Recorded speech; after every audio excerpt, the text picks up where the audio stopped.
লন্ডনে আওয়ামী লীগের কর্মী সভায় এলজিআরডি মন্ত্রী সৈয়দ আশরাফুল ইসলাম বলেছেন, পদ্মা সেতুর কাজ এই সরকারের আমলেই বাস্তবায়ন হবে। তবে সেতু নির্মাণ নিয়ে যোগাযোগ মন্ত্রণালয়ের বিরুদ্ধে বিশ্বব্যাংকের তোলা দুর্নীতির অভিযোগ প্রমাণিত হলে সরকারের মন্ত্রিপরিষদ বদল হবে কিনা এমন প্রশ্নের জবাবে এলজিআরডি মন্ত্রী, আপনি যদি দুর্নীতি করেন, আইনের যে ব্যবস্থা সেটাই আপনার কার্যকর করা হবে। আর মন্ত্রণালয় এটা হলো প্রধানমন্ত্রীর বিষয়।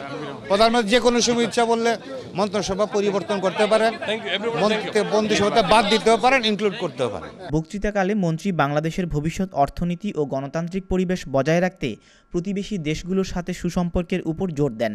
সেই সাথে যুদ্ধ অপরাধীদের বিচারের জন্য যুক্তরাষ্ট্র ও যুক্তরাজ্যের কোনো বাধা নেই বলেও উল্লেখ করেন। ভারত অবশ্যই গুরুত্বপূর্ণ প্রতিবেশী, চায়না আমাদের বৃহৎ শক্তি এবং গুরুত্বপূর্ণ প্রতিবেশী, আপনার নেপাল আমাদের প্রতিবেশী, ভুটান আমাদের প্রতিবেশী, মিয়ানমার আমাদের প্রতিবেশী। American government is fully supporting our effort যুদ্ধ অপরাধীদের বিচার করার ব্যাপারে। এবং two major political party, Democratic party এবং রিপাবলিকান, তারা প্রকাশ্যেই বলছেন যে বাংলাদেশের যুদ্ধ অপরাধীদের যে বিচার হচ্ছে সেই বিচারে তারা কোনো হস্তক্ষেপ করবে না। কর্মী সভায় সভাপতিত্ব করেন যুক্তরাজ্য আওয়ামী লীগের সভাপতি সুলতান মাহমুদ শরীফ।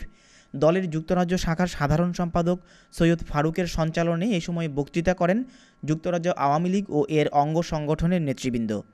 Tanvir Ahmed, channel I, London.